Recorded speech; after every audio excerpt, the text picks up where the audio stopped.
வணக்கம். இன்னைக்கு நம்ம பார்க்க போகிற ரெசிபி பீஸ் புலாவ். ஃப்ரெஷ் பட்டாணியை வச்சு ஈஸியான ஒரு ஒன் பாட் ரெசிபி.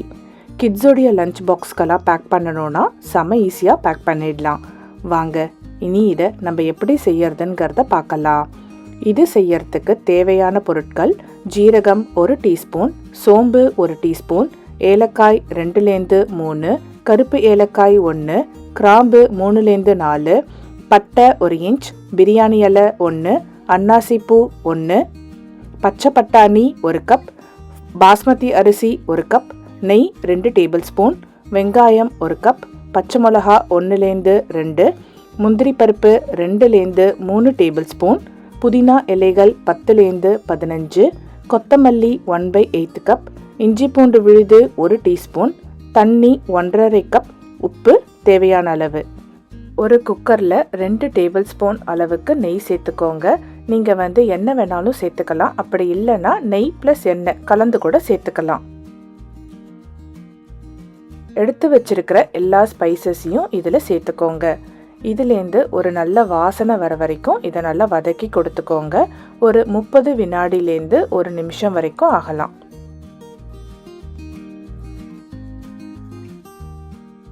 இதை நல்லா வதக்கியாச்சு. இப்போ இந்த ஸ்டேஜில் முந்திரி பருப்பை சேர்த்துக்கலாம். முந்திரி பருப்பு ஆப்ஷனல் தான், ஆனால் டேஸ்ட் ரொம்பவே நல்லாயிருக்கும். அதுக்காக நான் சேர்த்துட்ருக்கேன். முந்திரி பருப்பு நல்லா பொன்னிறமாக மாறுற வரைக்கும் இதை நல்லா வறுத்து கொடுத்துக்கோங்க.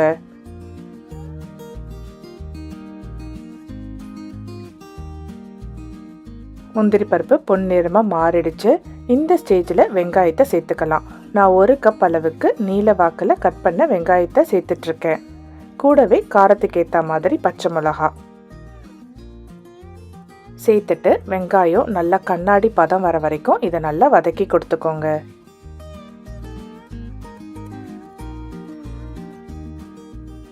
வெங்காயம் கண்ணாடி பதம் வந்துடுச்சு. இந்த ஸ்டேஜில் புதினா மற்றும் கொத்தமல்லி இலைகளை சேர்த்துக்கலாம். இதை நீங்கள் கடைசியாகவும் சேர்த்துக்கலாம், இந்த ஸ்டேஜ்லேயும் சேர்த்துக்கலாம். நான் இங்கேயே சேர்த்துக்கிறேன். இதை சேர்த்துட்டு ஒரே ஒரு வாட்டி மிக்ஸ் பண்ணி கொடுங்க. அதிக நேரம் வதக்கணுன்ற அவசியம் இல்லை.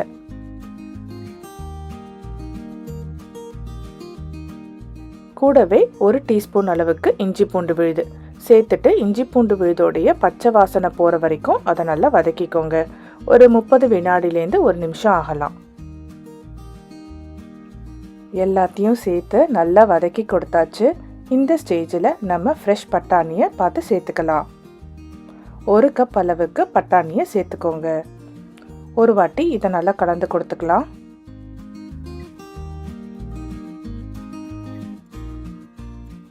இப்போ நம்ம ஊற வச்சிருக்கிற பாஸ்மதி அரிசியை சேர்த்துக்கலாம். 1 கப்பு பாஸ்மதி அரிசியை நான் 30 நிமிஷத்துக்கு ஊற வச்சுருந்தேன்.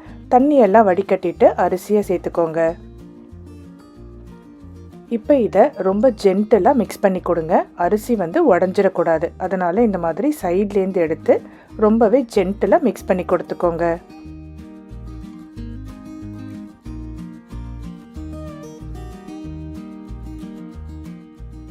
இப்போது தண்ணியை சேர்த்துக்கலாம். நான் 1 கப்பு பாஸ்மதி அரிசிக்கு 1½ கப்பு தண்ணி சேர்த்துக்கிறேன். உங்கள் அரிசியோட வகைக்கு ஏற்ற மாதிரி நீங்கள் தண்ணியை சேர்த்துக்கோங்க. கூடவே தேவையான உப்பு சேர்த்துட்டு இந்த நல்லா ஒரு வாட்டி கலந்து கொடுத்துக்கோங்க. ஒரு சின்ன டிப்பு, இந்த தண்ணியை டேஸ்ட் பண்ணிங்கன்னா உப்போடைய அளவு தெரிஞ்சிடும். அதுக்கேற்ற மாதிரி உப்பை பார்த்து சேர்த்துக்கோங்க. இப்போ இதை மூடி போட்டுட்டு ஒரே ஒரு விசிலுக்கு ப்ரெஷர் குக் பண்ணி எடுத்துக்கலாம். லோ டு மீடியம் ஃப்ளேமில் நீங்கள் ப்ரெஷர் குக் பண்ணிக்கோங்க. ஹை ஃப்ளேமில் ப்ரெஷர் குக் பண்ண வேண்டாம். ஒரு 10-15 நிமிஷம் ஆகலாம்.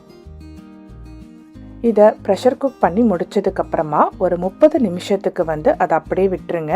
உடனேவே நம்ம திறந்துட வேண்டாம். அப்போ தான் அரிசி நல்லா வெந்து வரும், நல்லா உதிரியாகவும் வரும். இப்போ பாருங்கள், நம்மளுடைய பீஸ் புலாவ் பர்ஃபெக்டாக குக் ஆகிடுச்சு. இதை மிக்ஸ் பண்ணும்போது ரொம்ப அழுத்தம் கொடுத்து மிக்ஸ் பண்ணிடாதீங்க. இந்த மாதிரி சைட்லேருந்து எடுத்து ஜென்டிலாக மிக்ஸ் பண்ணுங்கள். அப்போ தான் அந்த சாதம் குழையாமல் உடையாமல் வரும்.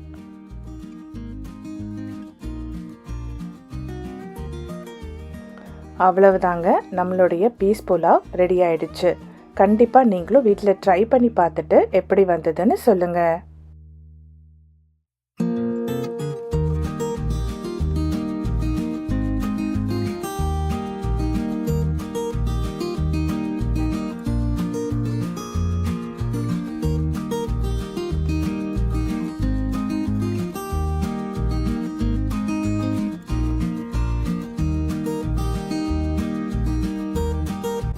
பீஸ் புலாவுக்கான சில குறிப்புகள்.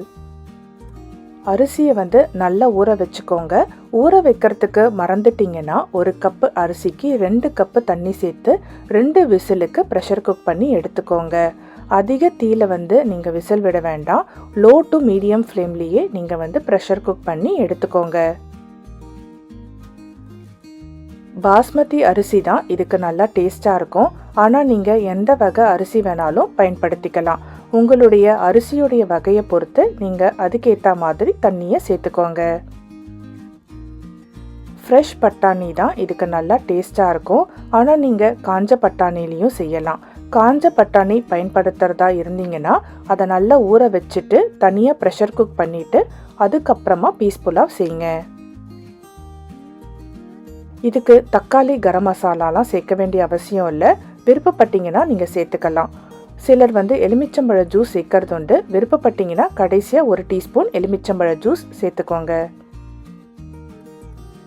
ஒரு விசில் வந்ததும் அடுப்பை அணைச்சிட்டு குக்கரை ஒரு 30 நிமிஷத்துக்கு திறக்க வேண்டாம். அப்போ தான் அரிசி நல்லா வெந்து உதிரி உதிரியாக வரும்.